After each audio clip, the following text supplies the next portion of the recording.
دنیا کی زینت کا، ترید و زینت الحیات الدنیا۔ اب یہ لفظ جو ہیں اس کا ترجمہ شاہ رفیع الدین نے کیا، اور روک رکھ اپنی جان کو ساتھ ان لوگوں کے کہ پکارتے ہیں اپنے پروردگار کو صبح کو اور شام کو، چاہتے ہیں رضامندی اسی کی، اور نہ پھر جامیں دونوں آنکھیں تیری ان سے، ارادہ کرے تو بناؤ زندگی دنیا کا۔ عبد القادر دہلوی، جس میں تلاش میں تو رونق دنیا کی زندگی کی، محمود الحسن، تیری آنکھیں ان کو چھوڑ کر تلاش میں رونق زندگانی دنیا کی، مرزا حیرت دہلوی،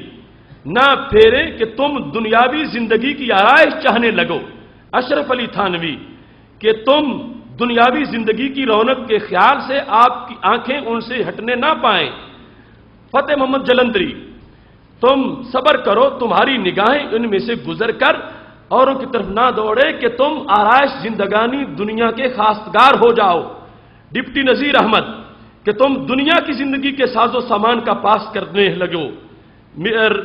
رافضی، تم دنیا میں زندگی کی آرائش چاہنے لگو، ابو الکلام آزاد، کہ دنیاوی زندگی کی رونقیں ڈھونڈنے لگو، ثناء اللہ امرتسری، دنیا کی زینت کا ارادہ کرتا ہو اور دوسری طرف التفات نہ کرنا، محمد علی جونا گڑی، کہ دنیاوی زندگی کے ٹھاٹھ کے ارادے میں لگ جا۔ ان ساری آیات کے اندر، یعنی سارے ترجموں کے اندر، مترجمین نے نبی علیہ السلام کے بارے میں رب کا یہ قول کہ اس سے یہ تاثر دیا، بلکہ واضح لکھ دیا کہ اللہ روک رہا ہے کہ میرے نبی تم تو دنیا کی زندگی کی رونق ڈھونڈنے لگ گئے ہو اور اس سے باز آ جاؤ، تم یہ جیسے غلام ہیں ان تک اپنی آنکھیں رکھو اور کسی طرف تم نہ دیکھو، ترید و زینت الحیات الدنیا، تم دنیا کی زینت کا ارادہ کرتے ہو۔ یہ ترجمہ کر کے ہمارے نبی علیہ السلام کی طرف یہ نسبت کی گئی کہ معاذ اللہ آپ دنیا کی چمک سے متاثر ہو گئے اور دنیا کی چمک اور دنیا کی رونق کی طرف آپ متوجہ ہو گئے، حالانکہ آپ کا کردار کتنا عظیم ہے کہ جو آج 14 صدیوں کے بعد بھی پوری طرح عشق نبی میں غرق ہو جاتا ہے،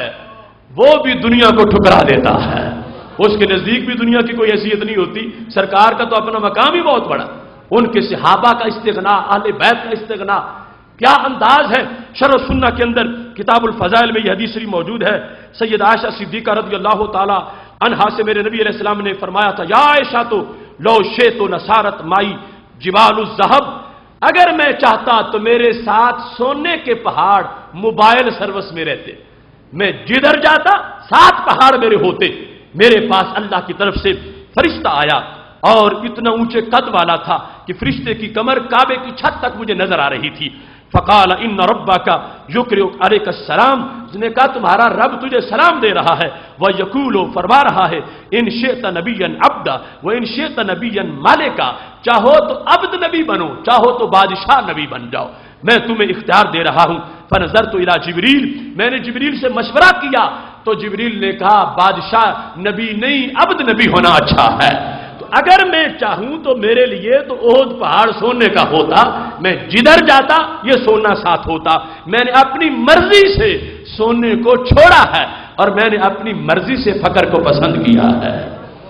ایسے ہی دوسرے مقام پر ہمارے محبوب علیہ السلام ارشاد فرماتے ہیں، ترمذی کی کتاب الزہد میں یہ حدیث شریف موجود ہے، فرمایا اراد علی ربی لیجعل علی بطحاء مکہ ذہبا، مجھے میرے رب نے پیشکش کی کہ میں بطحاء مکہ مکمل سونے کا بنا دیتا ہوں،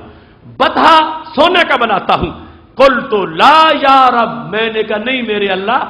میرے لیے تو سونے کے پہاڑ مت بنا، اشبع یوما و اجوع یوما، مجھے لطف تب آتا ایک دن کھا لوں ایک دن بھوکا رہوں، میں سونے نہیں چاہتا۔ رب کی طرف سے پیشکش بھی ہے اور پھر بھی سرکار کہتے ہیں مجھے نہیں چاہیے۔ اب جن کا باطن اتنا روشن ہو ان کے بارے میں یہ کہنا کہ تم زندگی کی چمک میں گرفتار ہو گئے ہو، تم دنیا کی زینت لینا شروع ہو گئے ہو اور زینت چاہنا شروع ہو گئے ہو، یہ کس طرح ہو سکتا ہے کہ جن کا باطن اتنا مطمئن ہے، یہاں تک کہ جس وقت بالا خانے میں مدینہ شریف میں رہائش رکھی ہوئی تھی، حضرت عمر رضی اللہ تعالیٰ عنہ اوپر جس وقت عیادت کے لیے گئے اور ترمذی میں شرح السنہ میں حدیث شریف موجود ہے، دیکھا میرے نبی علیہ السلام کے مبارک بدن پر کھجور کے پتوں کی چٹائی کے نشان بنے ہوئے تھے۔ حضرت عمر کو بڑا افسوس ہوا اور کہنے لگے یا رسول اللہ لو اتخذنا لک وطا، کاش کہ آپ اجازت دیں تو ہم کوئی چٹائی لے آئے۔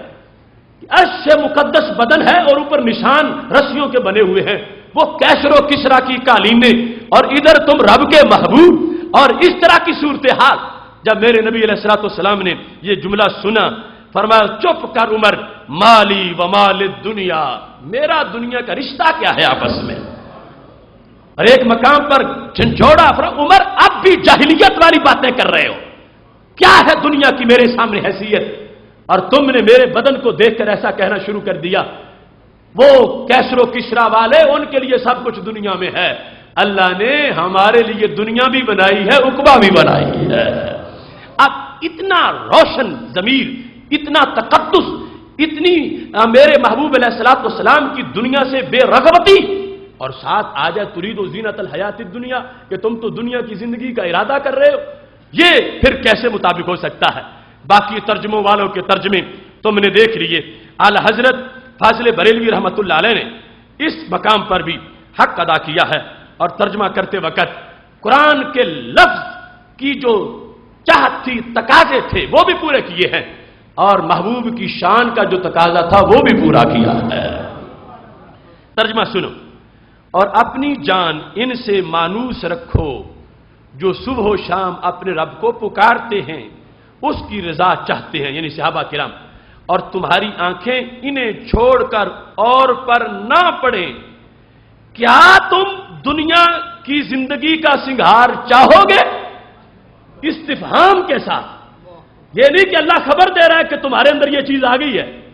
اللہ استفہام سے بتا رہا ہے کہ ابھی آیا بھی نہیں، آگے آئے گا بھی نہیں۔ کیا تم دنیا کی زندگی کا سنگھار چاہو گے؟ یعنی ترجمہ کرتے وقت کیا سے بات جو ہے حال کی بھی نہیں کی، یہ کرتے کہ کیا تم چاہتے ہو، پھر بھی کیا سے مطلب ہوتا کہ اللہ تبارک و تعالی یہ سرکار سے پوچھ رہا ہے، بات کی بات ہے، آیا کچھ نہیں، کوئی تبدیلی نہیں آئی، لیکن اعلی حضرت نے مزید استفہام کے ساتھ ترجمہ مستقبل کا کیا، اور مستقبل کے لحاظ سے یہ واضح کر دیا ابھی تک محبوب تمہارے سینے کی گارنٹی میں دے رہا ہوں، ایسا نہیں ہوا اور آگے ہوگا بھی نہیں۔ کیا کے ساتھ اس وقت ترجمہ کیا، اور یہ استفہام کا انداز ایسے مقام پر عربی بلاغت میں موجود ہے، تو قرآن مجید کا ترجمہ جس سے یہ پتا چلے کہ نبی علیہ السلام دنیا کی چمک میں نہیں آئے، یہ ہے جسے کنز الایمان کہا جاتا ہے، جس نے حقیقت قرآن کو بیان کیا، اور باقی جو ہے وہ یہ بیان کر بیٹھے کہ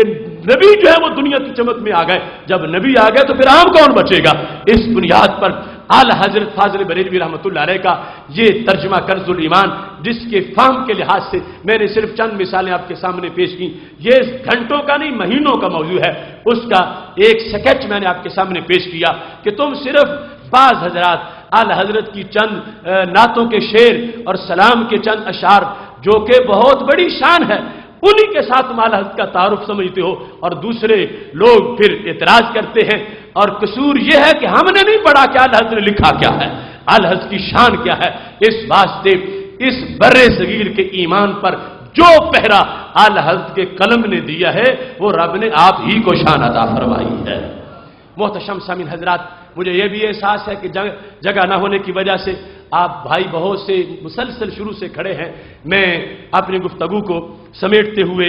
یہاں یہ بات بیان کرنا چاہتا ہوں کہ آج کا یہ موضوع،